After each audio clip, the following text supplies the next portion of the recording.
João capítulo de número 2. Desde já quero agradecer ao pastor Júlio por mais esse convite. Aqui é um lugar que particularmente nós somos recebidos com um carinho mais que especial. É um lugar que nós nos sentimos muito à vontade e sinceramente gostamos de estar aqui. Muito obrigado, pastor, por nos estender mais essa oportunidade. João capítulo de número 2. Quem achou, diz achei. Nós vamos falar sobre alguns aspectos indispensáveis para qualquer tipo de missão, seja local, regional, transcultural. Esses aspectos vão abranger as missões de uma forma totalitária. O texto diz assim, a partir do verso 1: 3 dias depois, houve um casamento em Caná da Galileia. A mãe de Jesus estava ali. Jesus também foi convidado com seus discípulos para o casamento. Tendo acabado o vinho, a mãe de Jesus lhe disse: eles não têm mais vinho. Mas Jesus respondeu: por que a senhora está me dizendo isso? Ainda não é chegada a minha hora. Então ela falou aos serventes: façam tudo o que ele vos disser. Estavam ali 6 talhas de pedra que os judeus usavam para as purificações. Em cada uma cabiam cerca de 100 litros. Jesus lhe disse: encham de água essas talhas. E eles as encheram totalmente. Então lhes disse: agora tirem um pouco e leve ao responsável pela festa. Eles o fizeram. Quando o responsável pela festa provou a água transformada em vinho, ele não sabia de onde tinha vindo, por mais que os serventes que haviam tirado a água soubessem. Chamou o noivo e lhe disse: todos costumam servir primeiro o vinho bom, e quando já beberam, muitos servem o vinho inferior. Você, porém, guardou o melhor vinho até agora. Assim, em Caná da Galileia, Jesus deu início aos seus sinais, ele manifestou a sua glória e os seus discípulos creram nele. Você pode dizer amém por essa palavra? Mantenha sua Bíblia aberta, feche apenas os seus olhos e vamos orar. Deus Todo-Poderoso, essa é a sua palavra. Que o Senhor possa fazê-la cumprir o principal objetivo que ela tem nesta noite, que é a transformação das nossas vidas. Que o Senhor possa nos direcionar nessa noite, nos dando uma palavra de direcionamento, que o Senhor esteja nos pontuando, que o Senhor esteja falando conosco, e que o seu Santo Espírito tenha liberdade no nosso meio e em nossos corações. É o que eu te peço em nome de Jesus. Amém e amém. Você que pode, tome seu assento. Uma mulher por nome de Hattie Green era uma mulher conhecida por ser extremamente miserável. Olha o que ela fazia, pastor. Ela comia sopa de aveia fria para não gastar gás. Ela se alimentava disso. Ela perdeu o seu filho porque ele deu uma enfermidade na perna direita e ela demorou muito até que encontrasse um serviço gratuito que pudesse curar a enfermidade do seu filho, e ela acabou perdendo esse filho. E ela adoeceu e morreu muito jovem por não querer gastar com a sua saúde. E quando eles acessaram, após o seu óbito, a sua conta bancária, tinha nada mais, nada menos na conta dela do que 100 milhões de dólares. Então, miséria não é simplesmente quando você não tem alguma coisa, mas é quando você tem, mas não acessa. Quando você tem, mas não usa ao seu benefício. E nós temos que tomar extremo cuidado para não nos tornarmos uma igreja semelhante à irmã Hattie Green, que tem muito em Deus disponível para usar ao nosso favor na obra, mas não acessamos o que existe para nós em Deus. A igreja tem recursos espirituais e sobrenaturais para que a obra de Deus seja promovida sobre a face da terra, mas ela perde muito e vive de uma forma espiritualmente medíocre quando ela não acessa o que ela tem disponível em Deus. João, irmãos, é conhecido por alguém que acessou isso em Deus. Ele acessou algo que o levou além do que os outros foram. Se nós formos discorrer os 3 primeiros evangelhos, conhecidos como evangelhos sinópticos, semelhantes, nós vamos notar que os 3 autores, Mateus, Marcos e Lucas, eles vêm nas suas narrativas com a mesma proposta. Ainda que de ótica diferente sobre os fatos, eles não se contradizem, mas se complementam e contam a mesma história. E eles têm algumas características algumas características peculiares. Eles partem do nascimento através da Virgem Maria, o nascimento físico de Jesus. Eles vão traçar a sua árvore genealógica. eles vão mostrar que Jesus é descendente de Davi, eles vão mostrar que Jesus é descendente de Abraão, eles vão falar então do Jesus homem, né, da humanidade, do Deus que se fez carne. Mas João, irmãos, enquanto os outros evangelistas se detiveram no nascimento físico, João ele vai muito mais além. Ele começa o seu evangelho dizendo: no princípio era o verbo. Da mesma forma que os outros evangelistas mostraram a humanidade do Cristo, ele vai mostrar a divindade do mesmo. Ele foi chamado para uma profundidade não maior, mas diferente. Ele vem traçando um paralelo juntamente com o livro dos Gênesis.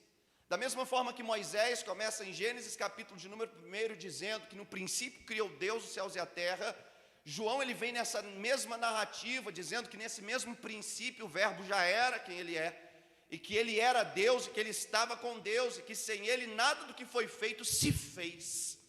No capítulo de número 2 de Gênesis, nós temos ali a criação do homem. A partir do homem, Deus também cria a mulher. De um, Deus faz dois, e quando eles eram dois, Deus diz a eles que eles deveriam ser um. Então Deus cria homem e mulher ali, Deus os casa no jardim. O ambiente, pastor, era perfeito, o homem era perfeito, a mulher era perfeita, então tinha tudo para ser perfeito. Só deixou de ser perfeito porque eles fizeram um convite imperfeito. Eles chamaram, eles permitiram com que a serpente fizesse parte daquilo que era perfeito. E quando a serpente passa a participar daquilo que é perfeito, o que é perfeito começa a se desfazer. Deixa eu te explicar uma coisa: os planos de Deus para nós, eles são extremamente perfeitos e calculados. Mas quando nós decidimos permitir, quando nós somos permissivos, com as poucas investidas das trevas que tanto militam contra nós, aquilo que é perfeito começa a se desfazer nas nossas mãos. E em João capítulo de número 2, nós temos um evento extremamente similar. Porém, o noivo não é perfeito. A noiva é imperfeita, assim como o seu esposo. O ambiente, ainda que todo casal se preocupa em transformar o dia do seu casamento em um jardim, alguns vão arriscar em colocar até flores naturais, para que o ambiente se torne o mais parecido possível. O ambiente continua imperfeito, ainda não conseguimos alcançar uma certa perfeição. Mas esse milagre que aconteceu no casamento desse casal foi definido não no dia em que aconteceu, mas no dia em que os noivos se assentaram talvez no sofá e começaram a escrever a sua lista de convidados, aonde eles decidiram colocar na sua lista: olha, nós somos imperfeitos, mas eu vou colocar nessa lista alguém que é perfeito. A Bíblia vai dizer que Jesus, Maria e os discípulos são convidados para esse casamento. Adão era perfeito, Eva era perfeita, o jardim era perfeito, mas fizeram um convite imperfeito. Esse casal era imperfeito, o local era imperfeito, estavam entre homens e mulheres imperfeitos, mas o convite que eles fizeram era perfeito. Porque festa que Jesus participa, ainda que imprevistos venham a acontecer, ele entra com providência e age. E olha só o que vai acontecer aqui. Nós entendemos agora, irmãos, que eles estão nesse casamento presentes, e Maria é aquela serva dinâmica. E o que eu chamo de serva dinâmica é aquela que não consegue participar de nenhuma festa e permanecer inútil. Ela não consegue fazer parte de alguma coisa e ser inútil, ela não consegue. O coração dela, Rodrigo, é de serva. Ela foi convidada, mas parece, pela forma que ela age, que foi contratada. Maria é assim, é aquele tipo de convidado que parece que faz parte do buffet. Ela foi convidada para a festa, mas ela está sempre olhando se tem alguma coisa no copo de alguém, se está faltando salgadinho em alguma mesa. Ela é dinâmica, ela não consegue, Rodrigo, ver outras pessoas fazendo e permanecer parada. A obra missionária se consiste nisso. Tem muita gente sobrecarregada porque tem muita gente que não quer saber de fazer nada. Tem muita gente ociosa no seio da igreja, e por isso muita gente anda sobrecarregada, porque na mão de poucos tem muitos afazeres e na mão de muitos não tem quase nada. É exatamente assim que a igreja flui, sempre funcionou e vai continuar funcionando, querendo você trabalhar ou não. Mas Maria não consegue ser assim. É por isso que ela tem acesso aos bastidores, ela tem acesso à cozinha. Irmãos, o coração de servo faz com que você tenha alguns acessos que quem anda no ócio não tem. É por isso que posição de liderança reuniões de liderança não são lugares para alguém à toa. Não é questão de excluir pessoas, é questão de selecionar quem pode resolver os problemas. O ocioso, ele só vai servir para fazer fofoca. Ele só vai servir para espalhar no meio do povo os problemas que acontecem nos bastidores. É um bando de gente que sabe dar o diagnóstico, mas não sabe realizar o tratamento. Nós não precisamos de quem sabe só dar o diagnóstico, mas que não tem tratamento nenhum. Não mexa em ferida que você não sabe fazer o curativo depois. É por isso que ela tem acesso aos bastidores. É por isso que ela faz parte, ela está envolvida com a organização e com o andamento. Porque ela se preocupa realmente com o andamento daquela festa e ela quer que tudo vá bem. O coração de missionário, ele é assim, ele flui dessa forma, ele não sabe ser inútil. A Bíblia diz que os sinais seguirão os que creem. Você está pensando que vai receber dom espiritual para quê? Para apresentá-los no sinal e ganhar moedinha? Para chamar a atenção do público? Dons espirituais é para quem serve. E estes sinais seguirão os que creem. Se os sinais precisam seguir, significa que eles estão se movimentando. E Maria é assim. Ela se movimenta na festa, ela é dinâmica. E ela vai levar o problema justamente para quem pode resolvê-lo. Ela leva o problema para Jesus. Ela vai chegar para ele e vai dizer: Jesus, não tem mais vinho. Acabou o vinho. Jesus vai dizer para ela assim: mulher, ainda não é chegada a minha hora. Mas essa palavra conforta o coração dela, porque ainda que a hora não chegou, agora ela sabe que tem uma hora. Maria não é alguém que espera a ação do Cristo no seu próprio tempo. Meus irmãos, a dinâmica do Evangelho funciona quando nós permitimos que Deus trabalhe através de nós, fazendo no seu próprio tempo, e não segundo as nossas ansiedades. O que Maria vai proporcionar nessa festa vem justamente desse momento de espera que ela tem. Ela é extremamente paciente, ela espera acontecer no tempo dele. A questão é o tempo. A eficiência do nosso ministério vai ser definida se nós respeitamos os tempos de Deus fazer ou não. Olha para Moisés, por exemplo, ele mata um egípcio, enterra na areia e tem que fugir. O problema, Rodrigo, não é matar o egípcio, o problema é fazer isso fora do tempo. Porque quando o povo de Israel, dentro do tempo, atravessa o Mar Vermelho, os egípcios vêm atrás e Deus os sepulta no meio do mar. Então o problema da eficiência é não esperar pelo tempo certo de agir. É não esperar pelo tempo que Ele determinou para que seja feito. Olha para o apóstolo Pedro. Ele dilacera a orelha de um dos servos do sacerdote por nome Malco. O homem cai de joelho. Quantos homens caem de joelho naquela situação? Exatamente. Mas em Atos 2, quando eles recebem o Espírito Santo e são acusados de embriaguez, Pedro não saca a espada da carne.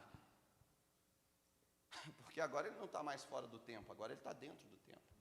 Ele saca a espada do Espírito.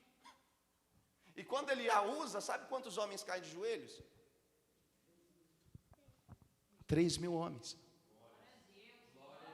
A questão da eficiência é determinada pela espera do tempo de Jesus.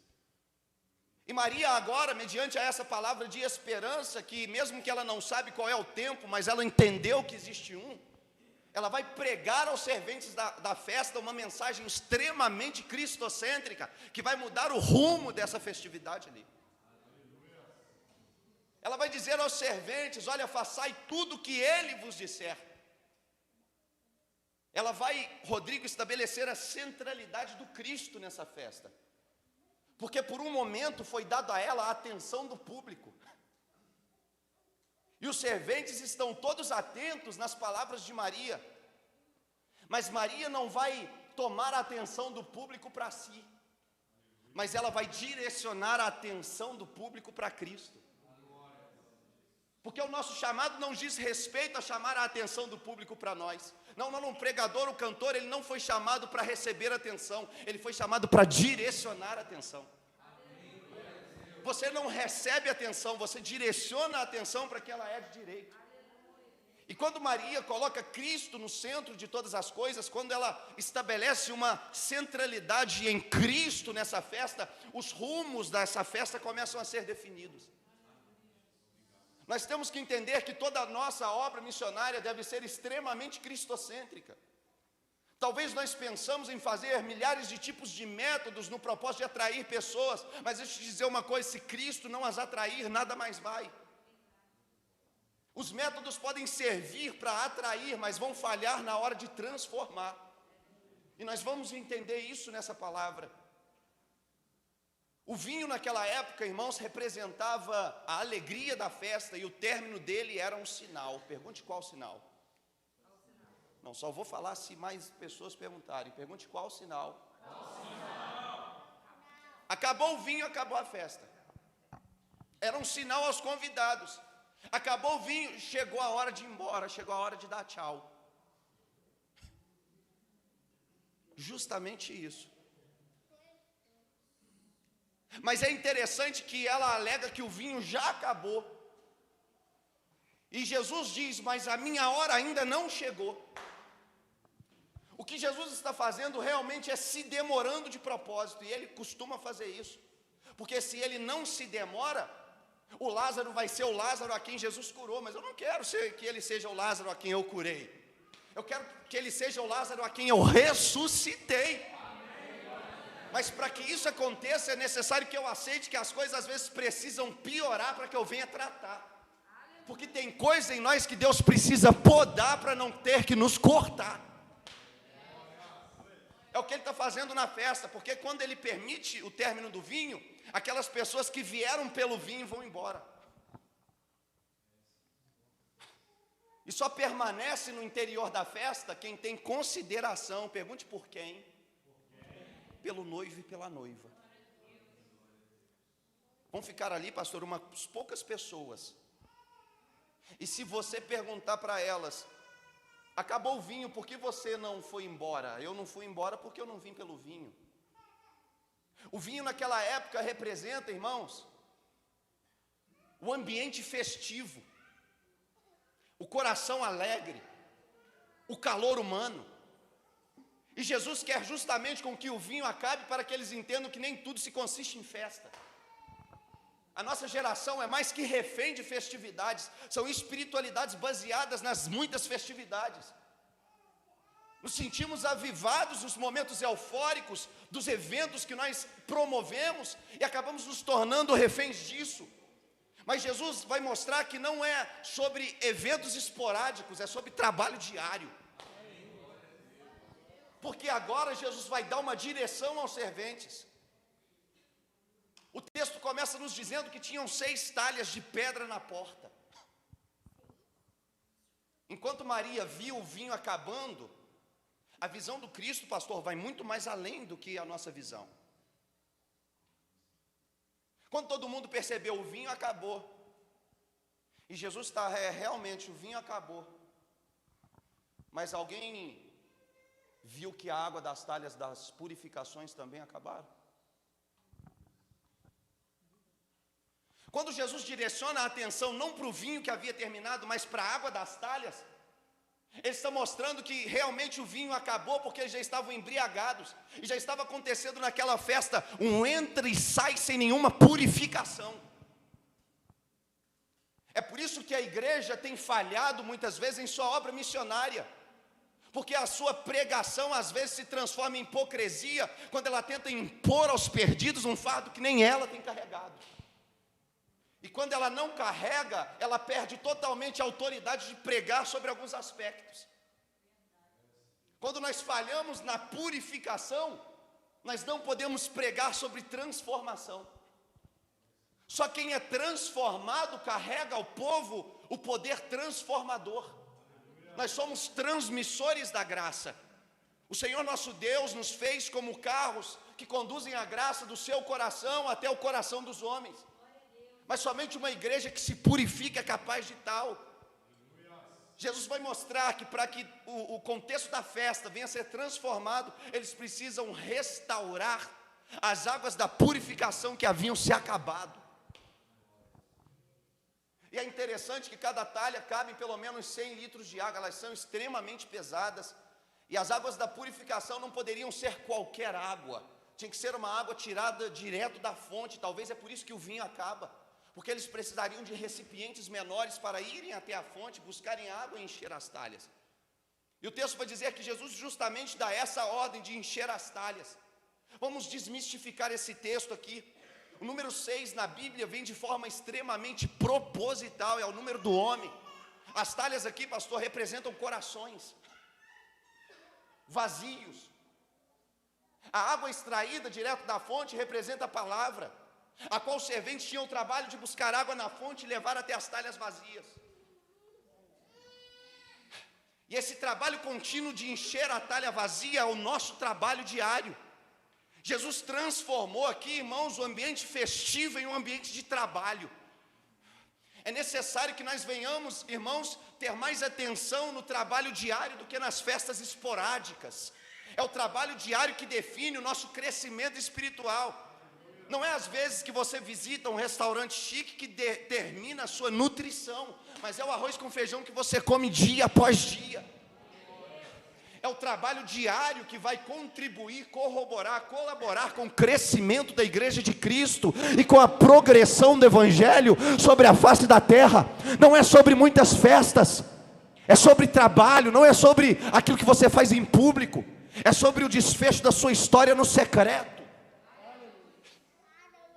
Jesus transforma então, mas é necessário que os que vieram por causa do vinho vão embora. Porque tem pessoas que só pensam na embriaguez. É por isso que cultos de doutrina, escola bíblica dominical, ciclo de oração estão sempre vazios, porque é o culto sem vinho. Só vem quem tem realmente consideração pelo noivo, consideração pela noiva. Jesus quer uma geração que não vem pelo vinho.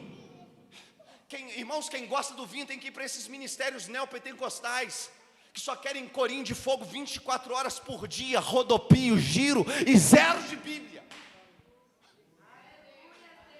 Me perdoa, mas às vezes é bom nós tratarmos algum assunto com certa clareza, expomos algumas situações. É por isso que Jesus transforma, acaba com o ambiente de festa, acaba com o ambiente festeiro e transforma um ambiente de trabalho, uma igreja viva, atuante no dia a dia. Uma igreja que está presente no dia a dia das pessoas, sendo canais de transformação para a sociedade. Todos os avivamentos da história transformaram a sociedade. E olha só, eles começam a fazer o serviço. Eles estão transportando água direto da fonte para dentro das talhas. Buscam na fonte e transportam para as talhas. É isso que a igreja precisa fazer, pregar Bíblia. Em todos os avivamentos, Deus levantou homens habilidosos na palavra para que pudesse balizar esses avivamentos. Irmãos, o que traz avivamento para uma igreja é a exposição das Escrituras. É a única coisa que gera transformação genuína. Não existem outros métodos pelos quais possamos recorrer para conduzir um homem perdido até o céu, a não ser através da palavra, a não ser através desse texto que foi nos dado de presente do céu. Mas é interessante que eles vão encher as talhas, e o texto diz que eles as enchem totalmente. Rodrigo, Jesus vai transformar a água das talhas que nós enchemos em vinho. Mas Ele não vai encher as talhas por nós. Tome cuidado para não transformar o ministério de intercessão em hipocrisia. Tome cuidado para não orar por um enfermo que está em um hospital onde você poderia ir. E ouvir Deus falar no seu coração, não é para você orar para eu curar, é para você ir lá. Talvez não é simplesmente orar por um casamento, mas é intervir nele. Talvez não é simplesmente orar para que uma pessoa venha a ser liberta de algumas coisas. Talvez se trata de você ser um agente de libertação da mesma. É muito fácil, irmãos, nos acovardar tentando usar da prerrogativa de ligar para o 192 e chamar a emergência simplesmente para não dizer que nós omitimos socorro. É muito simples. a pessoa passou mal, eu liguei para o SAMU, estou fora da omissão de socorro, fiz o meu papel. Toma muito cuidado para não transformar a intercessão em covardia. Eles vão encher as talhas até em cima. Jesus não vai encher talha, Ele vai mandar encher talha. A doutrina da justificação, que Cristo nos substitui na cruz, é uma via de mão dupla. Da mesma forma que Ele nos substitui na cruz, nós saímos de lá com o dever de substituí-lo na terra. Eles enchem a talha até em cima. É interessante que eles têm a capacidade de encher até em cima, mas não têm de transformar a substância dentro delas. Nós podemos encher as talhas até em cima, mas não temos poder de transformar a substância dentro delas. Isso significa que eu posso pregar, encher as pessoas das Escrituras, mas se não houver um toque divino, elas não serão transformadas. Mas é interessante que no final desse processo de obediência, em fazer tudo aquilo que Cristo havia ordenado, havia um toque do céu no final. Sempre quando a igreja responder a palavra com obediência, ela contará com poder sobrenatural sobre ela. Os dons vêm justamente na insistência da igreja em cumprir com as suas ordenanças contidas na palavra. Assim nós podemos contar com um elemento sobrenatural. O que é sobrenatural? Vamos primeiro definir o que é natural. Natural é tudo aquilo que compete à minha natureza. Eu ando, isso é natural. Eu enxergo, eu ouço, eu falo. Fazem parte das minhas faculdades naturais de ser humano. É isso que compete à minha natureza. Deixa eu te falar uma coisa, Jesus não vai fazer aquilo que compete à sua natureza. Mas Ele também não vai te cobrar aquilo que compete à natureza dEle. Sobrenatural é exatamente aquilo que está sobre a nossa natureza. São coisas que não são naturais para nós, mas para Deus que vive em outra esfera extremamente natural. Sabe o que Ele diz? Você prega, eu curo. Você ora, eu liberto. Você impõe as mãos, eu expulso o demônio. O que Deus está dizendo para nós é: aonde a mão de você não for, a minha vai. Aquilo que remédio da terra não cura, aqui no céu eu tenho algo extremamente especial para essa situação. Aonde nós não conseguimos chegar com os nossos esforços, Ele vem e faz. O poder de Deus é justamente uma mão estendida, que nos proporciona ir muito além das nossas capacidades. E o texto diz, irmãos, que quando a água é transformada em vinho, Jesus ordena que leve essa água ao mestre-sala e ele prova. E o texto diz que ele chama o noivo imediatamente. Ele fala para o noivo: olha, eu já participei de muitos casamentos. Muitos. Mas o que aconteceu nesse é inédito. Realmente, o casamento de Cristo com a igreja, o que acontece na nossa vida é extremamente inédito. Ele vai falar: olha, eu nunca vi um casamento onde foi transformar o ambiente de festa no ambiente de trabalho. Você fez algo totalmente diferente do que os outros noivos fizeram. Os outros noivos sempre dão primeiro o melhor vinho e depois o inferior, porque as pessoas já perderam a percepção por estarem embriagadas.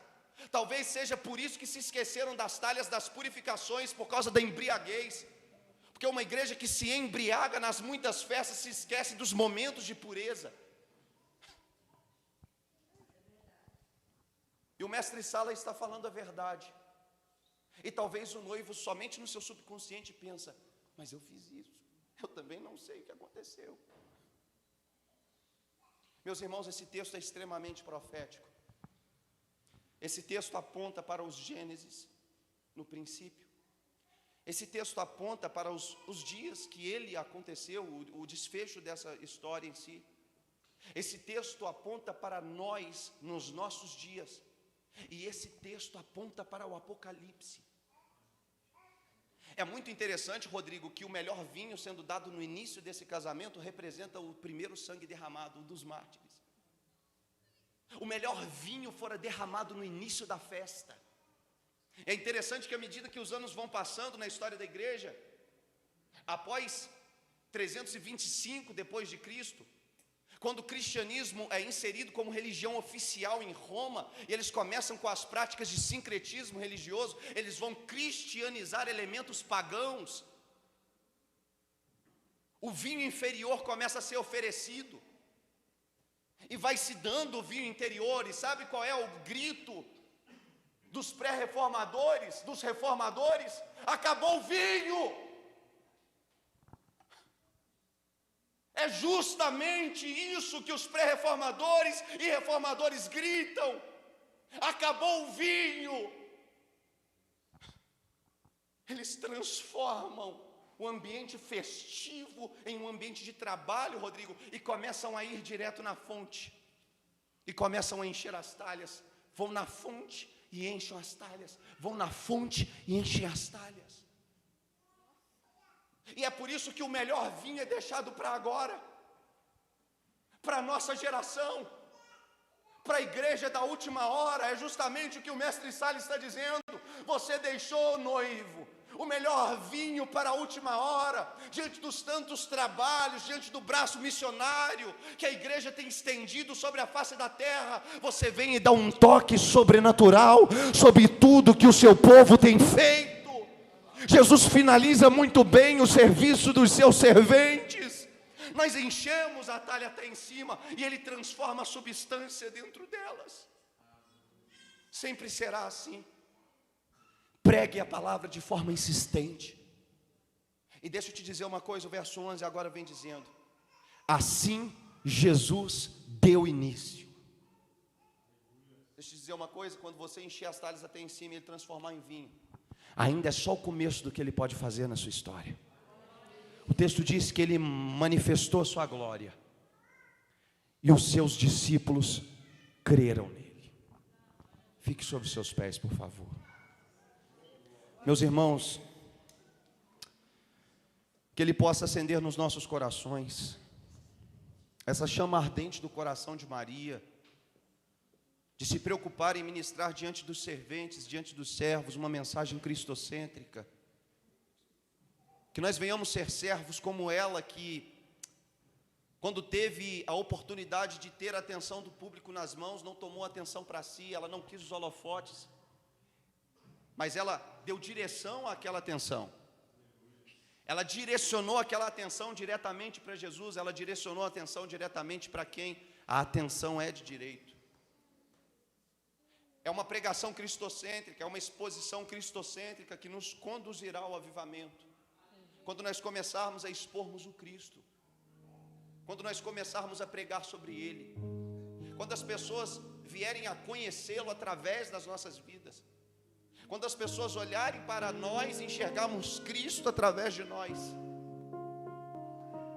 2 missionários chegaram em uma aldeia, Rodrigo, e quando eles começaram a pregar sobre Jesus, alguns moradores dali viraram para eles e falaram assim: olha, mas esse homem já esteve aqui.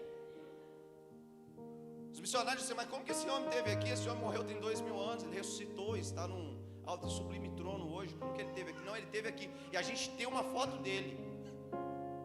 Aí os missionários falaram: não, essa eu quero pagar para ver, traz lá para a gente ver.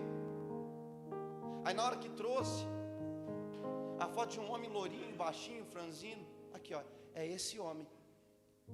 Não, mas esse aí não é Jesus. Não, eu não sei se é ou se não é, mas ele amava igual você falou. Quando tinha alguém enfermo, ele estendia a mão e era curado, assim como você pregou que ele fazia.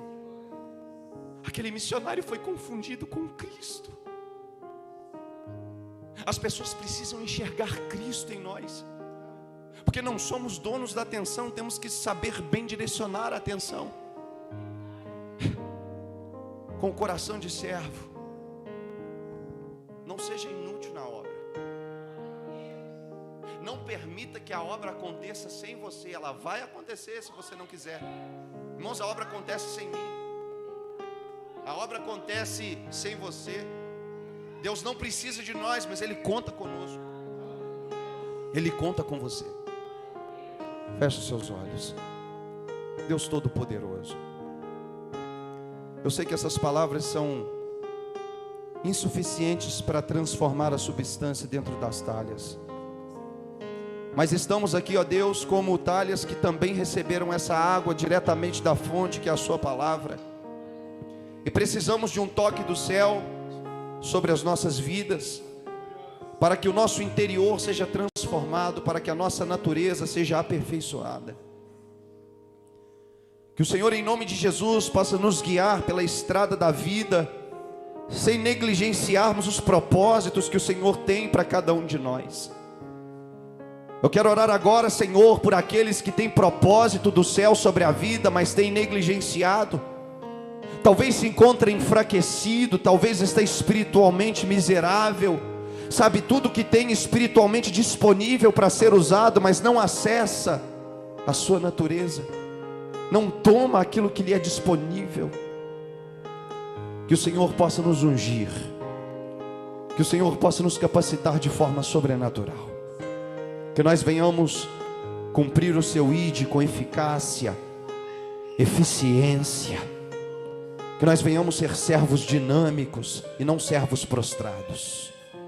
É o que eu te peço em nome de Jesus. Amém e amém.